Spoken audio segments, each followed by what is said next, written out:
Hello and welcome to the Tech Show. What we've got coming up this week, Owen? New Trek Slash.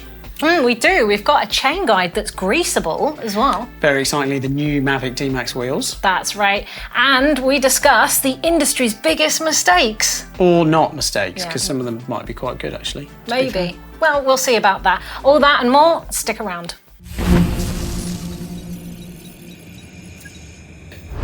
Okay, for those of you who don't know Owen, he is one of our in-house mechanics that looks after all of the presenters' bikes and the creators' bikes. That's GCN and GMBN and us and pretty much everyone. That's right. Yeah, and GT and the triathletes as well. Oh, of course. Yeah. I always forget about, sorry guys. And also you have formerly been a World Cup mechanic before you came and spanned for us, which is why we sent you off to Fort William to find some tech a few weeks back. Yeah, that's right, yeah. Hopefully I did find it. I think I did, but yeah. You certainly found some. Okay. I liked it. I liked it a lot. And hopefully you guys watched it. But today, Owen's going to be debating with me about the industry's biggest mistakes. Because you like an argument, don't you? Let's be honest. Yeah, we like I think debate, some people say I like a debate. I'm not argumentative per se, but now neither am I. So I am. Definitely, I'm not argumentative. What are you saying? Yeah, okay. And we've got a few that we've sort of had battered around. Some of the things that they got wrong, I think this comes up time and time again, doesn't it? Plus tyres. What are you saying? Was it a big mistake? So I've heard this argument a lot that plus tyres, where are they now? But then basically every bike has tyre clearance for 2.6, which is like a plus tyre. So it's like, oh, it's rubbish, it never existed. And now all bikes have got really fat tyres. Like Nino's running 2.4s. So yes, that's huge. For XC, that is huge, I would say. I don't like 2.6s on my enduro bike, but they have their place. And I will say that 2.6 at least is thick enough and supportive enough to actually go around a corner, whereas 650B plus in its day with trail thin tyres or XC tyres were a little lacklustre on the support side, I would say. I think the really low pressures that you'd want to use, they weren't great for like really aggressive cornering. But I think that's the point. Now we've moved on, we've got like enduro casing stuff in a 2.6 size. So I don't think it was a mistake, because I think everyone's just pulled up. So now we don't have plus tyres. Yeah. Because every bike has got basically that good clearance. Okay. That's my argument. So not a mistake, maybe they paved the way for 2.6s. Yeah. I don't know. Okay, what about press fit bottom brackets? Because everyone seems to hate them in the comments. Was it a big mistake? I mean, as a mechanic, do you love or hate them? Be honest now. I really don't like them, though. I think...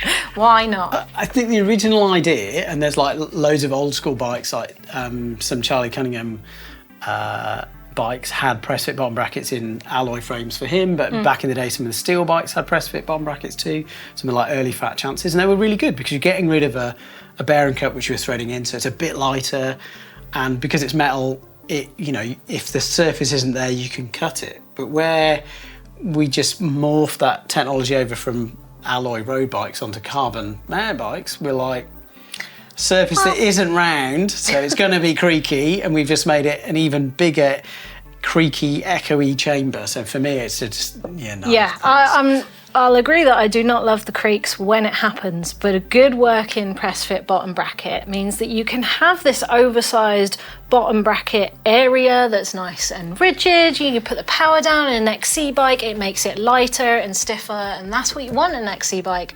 I don't think it belongs in a downhill bike or an enduro bike or a daily commuter as such, but if you're going to look after a race machine, surely that's not a mistake. I think for me it's still a no. Purely because when you want to like work on it, it's not as easy to work on. Okay, I reckon, I wonder if there's some guys out there that actually love press fit, because we always hate on press fit. I want to hear some people in the comments who actually love it and tell us why. But moving swiftly on to... Or not, obviously. If folks don't like the press fit and support me, then we know they hate it. We want some lovers for a change. Okay. Yeah. All right, well, I've got another one for you that you absolutely must agree with me on. Right. Cool. Coloured anodised drivetrains. Because the colour wears off. It's a wearable part. Why is there colour? Cassettes, chains, chain rings, all of it. Even the cranks, I'm going to go out on a limb and say, because my feet always rub those cranks and then after a month they look used, old, dirty and worn. Surely that is a mistake.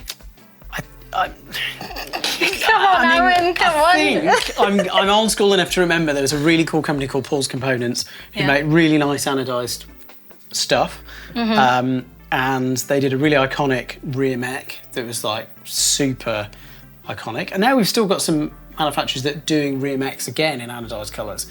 And for me, those look really cool. I really like those. Okay.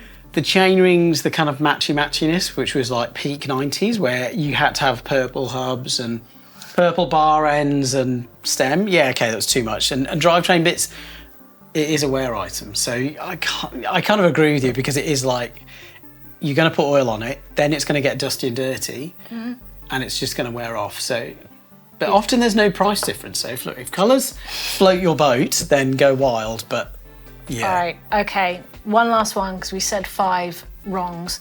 For me, personally, it's 650B wheels on XC bikes. And certainly speccing a small bike with 650B is a no-no for me. But I think this is a personal matter. However, it was almost unanimous in the office that they thought fat bikes were actually the biggest wrong in the industry. What are you saying? Well, we've got 2 topics. I'm a 650B pro because I'm not massively tall, so I don't mind the smaller wheels because they're still big. I'm like 26 OG. Don't patronise so me with they were small a bit bigger. wheels. I like 29ers as well. It's unfair. I know I've got 29ers, but I have a 650 bouncy bike. So like 650B for me works. I think if brands just say, oh, if you're shorter than, I don't know, like 5'7", then that's it. You don't have an option. All you have is the little 650B wheels, then it's lame. So that's yes, that's not cool, but 650B for XC is okay. Okay. It still works. And it's a lighter wheel.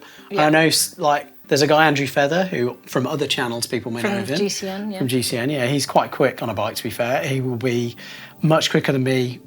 I think even in a Zimmer frame, he's going to be quicker than me on a bike. And he rides 650B because it's lighter? He doesn't, but I keep telling him he should, because he's all about lightness. He's all about weight saving. That's because Andrew Feather knows that 29ers are quicker and he's not going to be patronised with a 650B wheel. Well, yeah. Or 650C for him, but yeah, exactly. Anyway, I want to know what the viewers think. Let us know down in the comments below. Are these the worst things, the biggest mistakes that the industry came up with? Or do you have some of your own? Let us know down in the comments below.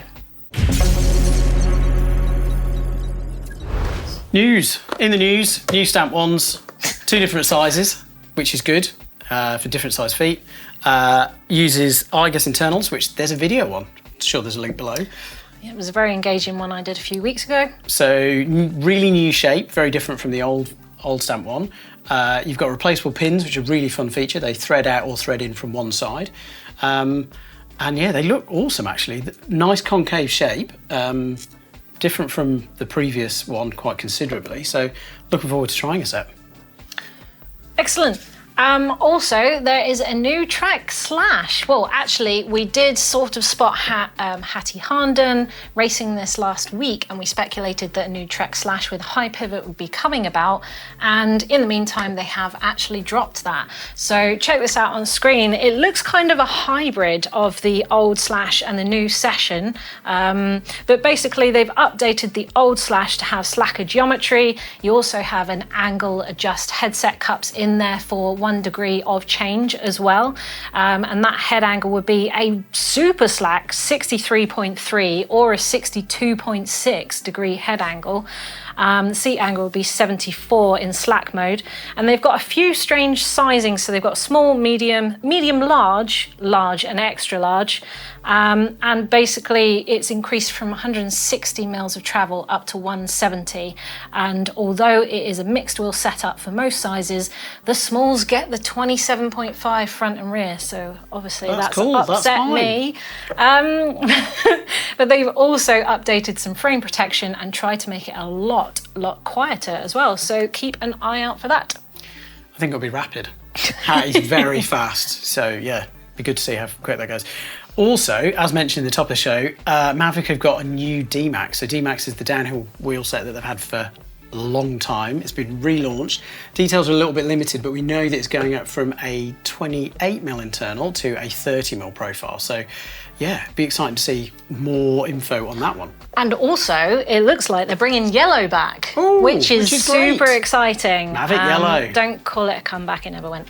But also, Deviate have come up with a new chain guide. Now, this isn't specific for a Deviate. It can be mounted to any bike that has the ISCG 05. It's a lower chain guide that basically the guys felt like on the market at the moment, they're still quite draggy, they're still quite noisy, and they're not so durable. So they wanted to work on those three things. And what they've come up with is a greasable bearing port with a jockey wheel as well for sort of better efficiency and smoother running, twin lip wiper seals, pre-mounted bash guards, and it's adjustable as well. So it will work from anything from 32 to 36, and it's compatible with oval chain rings as well. And it's just looking really slick, I think. Yeah, looks really good. It's nice to see someone still reinventing current things and making it better. Yeah, good evolution. And speaking of evolution, Hope chainrings. They've got a new version of their R22 with the 3-bolt direct mount for SRAM. So that's out in, nowish, with 2 offsets of the 52 or the 55, and it's available for essentially all the speeds that you get from 9 to 12, 10, 11, including T-type, because that is a different chainring profile, so you need a different chain. And available in all of the Hope colours as well, I should imagine. Yeah, black, silver, blue, red, purple. Obviously. Essentially, yep. Links back to what we were saying about anodising before. So, yeah. Oh, I did maybe say black I didn't or like silver that, is good. but I do kind of like it. Yeah. Anyway, and final bit of news is what we spotted in Leger at the World Cup Racing. So basically, Victor Koretsky, hope I'm saying that right, who was riding XC in what looks to be like a base layer, effectively. There's no zip. It's very, very see-through. And he's riding for Specialized. This is not something I've seen in their lineup. So are we seeing some kind of pre-production thing that's about to be released? Obviously, we've seen Bruni talking about the new Specialized downhill kit, which is very stretchy, very vented, very light and airy. So I wonder if this is an XC adaptation that's going to perhaps be part of a whole range from Specialized soon, which is really exciting. And I've got to say, I've noticed that Nino and Flückiger, when they've been riding in Assos kit, because obviously Nino had to wear Assos kit during the World Champs for the Swiss national colours, that they were in zipless tops as well. And I'm thinking, it looks like a super leger road base layer type thing that does exist on the market, but is this a trend we're going to see more people with no zips and just sort of base layers in hot weather? Possibly. Yeah, I mean, to me, it looked like it worked because they both rode really quickly, and I guess it is lighter. There's no weight limit on bikes for XC, so yeah, and there's no rules that you can't have no zip. You certainly have to have sleeves, but that is it for the rules. So whether we see UCI get on board with that or not, I don't know. But it's definitely a good idea. And we also noticed that Aprilia was, well, how can I say this? He looked like he had 4 cables coming out of his handlebars, which would be brake, gear, and what was that 4th one? Potentially a lockout for the shock. Yeah. So are we going to be seeing more lockouts on downhill bikes? What are you saying? Well, I think the Specialized guys, Loic and Finn, have had a similar sort of lockout at some tracks. So, yeah, I mean, there's lots going on that common sail bike. So maybe it changes, maybe it's not a lockout, maybe it changes maybe eye to eye lengths, which would change the ramp up or something. But yeah, there's something going on. Obviously, wish Deprella well because he's injured, so hopefully he makes a quick comeback. So yeah. Yeah. Okay, well, keep an eye on him for some more Common Sail and Fox tech coming up in the future. Okay, this week, Owen, I have picked a top mod from a viewer who has sent in this bike, which basically they told me it was a rusted wreck and battered chip scratch frame that was sitting in a Scottish lay-by. And he literally found it with no wheels, destroyed forks, loads of things were broken on it. He's picked it up, he sanded it down, resprayed it, got some parts out of the bin and built up a complete bike which he has now given to his daughter, who actually custom drew these little star constellations on the fork as well. Got involved in that. Very cool. And I think as far as top mods go, that is pretty cool, making something out of nothing. Yeah, effectively. that's impressive. If that's not a top mod, I don't know what is. So Stuart, thank you so much for sharing that. Great and I work. hope it's inspired others to do the same. And if you do the same, then do use the uploader link and send us in so we can share it with others. Okay, it's comments time from you lovely people, and last week we were discussing aluminium versus tie versus carbon versus the age-old debate, and so obviously people were telling us the favourites. And my first comment here is from Ian Forber, who says, tie for the road bike, steel for the fixed bike, and if I was buying again, I'd get a steel road bike as they are so comfy. We do allow comments from roadies from time to time, but I just think it's interesting to see people with multiple different materials. Yeah, steel's nice, and ties, if you can afford it, very nice. So work less, ride more. Good motto, good mantra. He's saying steel dirt jump bike. I'm presuming that's DJ bike. Opposed to he's got a dedicated cargo bike with a DJ one. Got decks. And for his BMX, he's saying alloy, presumably aluminium alloy, because technically steel's alloy too, but we're being nerdy. For enduro and DH, he'd love to ride a steel DH rig. Well, they are out there, so yeah. The few and far between. But I absolutely agree, and Nico Mullally seems to be liking a steel front end at the moment. Yeah, because you had a chat with Si from Cossack. So, I did. Yeah. Video who link helped somewhere him. there. Yeah. Yeah, well, it was last week, so check out last week's show if you're interested in that. Also, You Fear Me, who just straightly says 853 Reynolds. So right, he is a man of very specific specific steel tastes. Yeah, there you right go. There. Fair like enough. Floyd Blanston, 108, or maybe it's 10.8, I don't know. He's all about a 4-inch tie full suspension that Seven made. So Seven are a sort of New England titanium maker of a couple of decades. They're like some of the original tie manufacturers in the US. Make some really gorgeous bikes. So, but Floyd Blanston has also got steel and aluminium, but he wants to start calling carbon fibre, which I'm plastic. So, I mean, he's saying it's all garbage. I'm not sure it's all garbage, but I mean, it is fairly plastic. Shots fired, Floyd. A third of it is resin. He's got some points there. Be great to see some pictures of that Tie 7 though, so yeah. It would be. So there were a lot of people who were hailing all of the metals, not much in the favour of carbon, to be honest, which surprised me. I don't think we should completely hate on it. It does have very good merits. But anyway, that's not this week's debate. This week's debate is what were the mistakes that the industry have made. So do join the debate in the comments below if you fancy hashing that out with our viewers. But what else are we looking forward to this week? Is there anything coming up on Saturday? I think we're doing Saturday, you're doing a strip and grease, so that'll be good. Yeah, so I'll show you what greases need to go where. And then also, me and you are doing our first video together where we rank second enduro bikes. Video. But it's good, You're right, you're absolutely right. Technicality there, where we rank enduro bikes from cheapest to most expensive for your information. Awesome. These are like EDR enduro races. So I'm Hattie Hardens will be up there because that'll be pricey and I have nice expensive bits on. But yeah, tune in. Well, they'll have to wait and find out. Don't spoil it, Owen. Well, I know I'm saying it up there. I'm not saying it will be the best necessarily, but yeah, tune in. Then you'll, all right then. Yeah. Thanks for watching. We'll see you again.